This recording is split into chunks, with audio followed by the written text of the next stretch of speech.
Okay, in this demonstration I want to show you how to use a marking knife. This is a Japanese marking knife. How to use a marking knife to prepare the timber for sawing. Butt of the square up against the face edge. Blade of the knife in the line that you've previously put there. Slide the square up to it.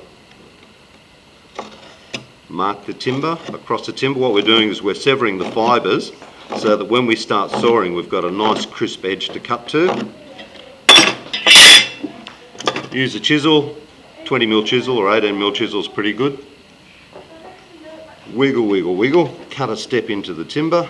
What I'm doing is pushing the timber down, pushing the chisel down with my hand and then rotating the tail of it to and fro.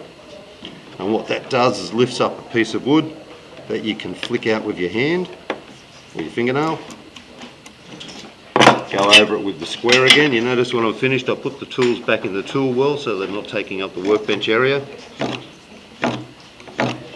then we've got always chisels behind the, hands behind the chisel cutting edge so you don't slip and cut yourself.